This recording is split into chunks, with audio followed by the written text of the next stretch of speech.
राजस्थान में एक मुद्दा लगातार गरमा रहा है। वो मामला है पेपर लीक को लेकर। लगातार चाहे भजनलाल सरकार हो या फिर कांग्रेस सरकार, दोनों एक दूसरे को घेरने से कभी भी पीछे नहीं दिखाई देते हैं। आरोप प्रत्यारोप का दौर तो लगातार शुरू से चलता ही आ रहा है। अब इसी कड़ी में आपको बता दें कि पीसीसी चीफ गोविंद सिंह डोटासरा पर लगातार जो है भजनलाल सरकार आरोप प्रत्यारोप लगा रही है पेपर लीक मामले को लेकर। इसी को लेकर जो है आपको बता दें कि पीसीसी चीफ गोविंद सिंह डोटासरा ने मीडिया से बातचीत की, पंजाब केसरी से एक बातचीत की और जिसमें उन्होंने पेपर लीक मामले को लेकर भी अपनी बात रखी। साथ ही साथ राजस्थान के बजट को लेकर भजनलाल सरकार पर भी उन्होंने अपना हमला बोला है। तो क्या कुछ कह रहे हैं गोविंद सिंह डोटासरा, दिखाते हैं आपको इस वीडियो में। व्यक्ति उनकी हिम्मत ही नहीं है, समझ गए ना।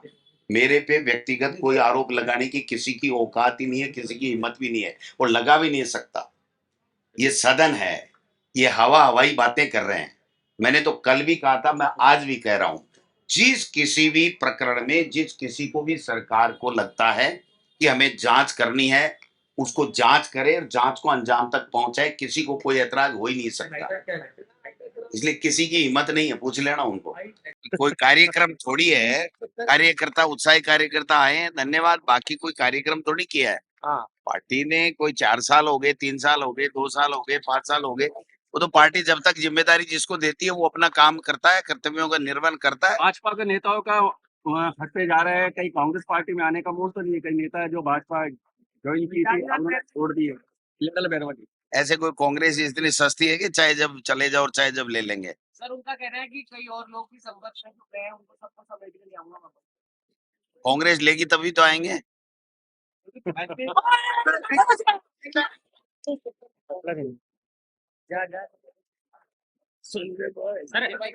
काम करते हैं, संविधान को नहीं मानने वाले लोग हैं, संविधान को तोड़ने की बातें करते हैं। आप बताइए, ये इमरजेंसी कब लगी थी और आज उसका काला दिवस मनाने की बात कर रहे हैं।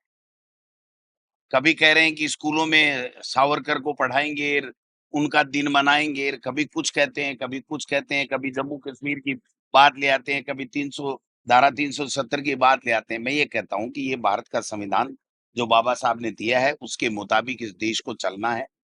और जब इनको तीसरा टर्म दे दिया, अब काम करके दिखाएंगे। 10 साल में तो इन्होंने कुछ किया नहीं, न महंगाई कम की, न बेरोजगारी कम की, न कोई किसान की आमदनी दोगुनी की, न कोई जीवन स्तर में किसी के कोई बदलाव आया है। केवल और केवल बातें करना और बातें करके गुमराह करना, झूठ बोलना, नफरत फैलाना, धार्मिक उन्माद फैलाना, ये भाजपा और आरएसएस की फितरत में है। आप तीसरा टर्म दे दिया इनको और उसके बाद में कोई एजेंडा नहीं, कोई बात नहीं, कोई कार्यक्रम नहीं, कोई योजना नहीं। केवल और केवल लग गई थी, इमरजेंसी लग गई थी। आज तो अघोषित इमरजेंसी है, वो तो संविधान के मुताबिक लगाई थी और लगाने के बाद में निर्णय को लोगों ने ठीक भी नहीं बताया। उसके बाद में हम हारे भी और बहुत बड़े बहुमत के साथ में उन्हें इंदिरा जी देश की प्रधानमंत्री भी बनी। उन बातों को लेकर के कितने दिन चलेंगे? आज वर्तमान में देश के क्या हालात हैं? आग लगी हुई है, बेरोजगारी उच्चतम स्तर पे पहुंच चुकी है हमारी, सबसे ज्यादा। हंगरी इंडेक्स में हम कहाँ पहुंच गए? इन बातों को देखिए। आज नौजवान कह रहा है हमको काम चाहिए, किसान कह रहा है मेरी जो लागत है उससे कम से कम 10-20%, 50% तो मुझे मुनाफा दिलाइए। लोगों के मकान बिक रहे हैं, कुर्कियां हो रही है। जो किसान को मदद मिलनी चाहिए, नौजवान को नौकरी की मदद मिलनी चाहिए, रोजगार की मदद मिलनी चाहिए, वो मदद नहीं है, गायब है। आज हमारे नेता प्रतिपक्ष, हमारे नेता राहुल गांधी जी, उनको लोकसभा में जिस प्रकार से धो रहे हैं, उनकी बोलती बंद है, बोलती बंद है। वो जब मुद्दों की बात कर रहे हैं कि देश के लोगों के मुद्दे के ऊपर आप चर्चा क्यों नहीं करते हो? हम राजस्थान की विधानसभा में कहते हैं कि आप लोग प्रदेश की समस्याओं के ऊपर कोई बात होती है तो उसका जवाब क्यों नहीं देते? तो सारे मंत्री फेल है, मुख्यमंत्री फेल, जवाब नहीं दे सके। आप कब कल देखा होगा मुख्यमंत्री जी ने किस प्रकार हमारे प्रदेश की जगहसाई कराई है पूरे देश में, वो जवाब ही नहीं दे पाए। पढ़ रहे थे, पढ़ने में भी गलतियां, मतलब लिखा हुआ अधिकारियों का पढ़ रहे थे, उसमें भी गलतियां। क्या बजट है, पता ही नहीं पाए कि हम इस बजट में किस प्रकार से प्रदेश को आगे ले जाना चाहते हैं। एक ही रट लगाई हुई है, मोदी जी का नाम लिख दो बजट में, मोदी जी का नाम बोल दो और उसके बाद में केवल विपक्ष के ऊपर जांचे की बात कर लो। कौन मना कर रहा है इनको? कोई भी जहां भी इनको गड़बड़ लग रही है उसके ऊपर जांच कराएं, रोके किसने हाथ किसने पकड़े। लेकिन इनको काम करना न तो आता है, न काम करने की इनकी मंशा है, न ये काम कर रहे हैं। आज 1 महीने से ज्यादा से इनके कृषि मंत्री गायब हैं। कोई है इनके पास सवाल कि उनके इस्तीफे का क्या हुआ, स्वीकार हुआ, नहीं हुआ? आज सरकार का मंत्री जाकर के अधिकारियों को ज्ञापन दे रहा है, तो सरकार को खुद को सोचना चाहिए कि हम कहाँ खड़े हैं। अनुभवहीन लोगों की टीम है ये, पूरी तरीके से फेल हो चुकी है। राजस्थान की विधानसभा में प्रश्नकाल में एक दिन भी वो जवाब नहीं दे पा रहे हैं, एक बात का जवाब नहीं दे पा रहे हैं। कल भाई साहब जो घोषणा करी उसके बाद लगता है क्या की ये घोषणा, कोई बताओ तो सही, क्या कर दी उन्होंने ऐसी घोषणा? वो तो जो हमारे समय में किया हुआ था उसका डाटा पढ़ रहे थे, या जो आंकड़े अधिकारी देते हैं वो आंकड़े पढ़ रहे थे। इसके अलावा उनका विजन कहाँ था? कौन सी योजना थी? कौन सी जनता के फायदे वाली योजना थी जिसमें उन्होंने बजट कोई बढ़ाया हो? चुनाव में कोई माइलेज मिलेगा? उनको तो मिलना नहीं है माइलेज, ये वो तो पांचों सीटें हार रहे हैं। बीजेपी का सुपड़ा साफ है, एक भी सीट नहीं जीत पर। ये वन स्टेट वन इलेक्शन की बात कर रहे हैं। इनको पूछो कि भरतपुर में जिला प्रमुख का चुनाव नहीं करवा पा रहे हो आप, भादरा में नगर पालिका अध्यक्ष का नहीं करा पा रहे हो, ऐसे ही चित्तौड़ में अध्यक्ष का चुनाव नहीं करा पा रहे हैं। 12 जगह तो ये उपचुनाव नहीं करवा पा रहे हैं। ये काय का वन स्टेट वन इलेक्शन की बात कर रहे हैं? कहां से करा देंगे ये? संविधान को बदल देंगे क्या? कानून को बदल देंगे क्या? जो नगर निकाय का और पंचायत राज का कानून है, पंचायत राज का कानून सेंटर का एक्ट है, कहां से कर देंगे ये? ये तो बड़ी बड़ी बातें करते हैं, कुछ भी नहीं कर पा रहे हैं। पूरा का पूरा मंत्रिमंडल फेल है।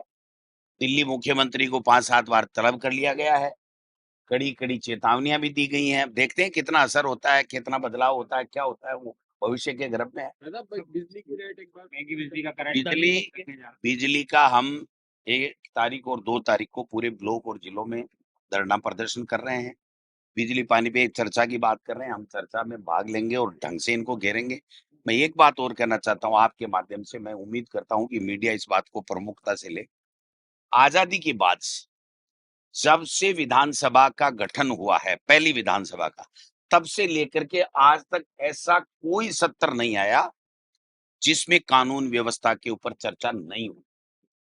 आप डिमांड में भी कानून व्यवस्था पे, गृह पे चर्चा नहीं कराना चाहते, आप अलग से भी चर्चा नहीं कराना चाहते। इनका सबसे बड़ा मुद्दा था हमारे खिलाफ बिगड़ती कानून व्यवस्था, नहीं सहेगा राजस्थान का नारा था।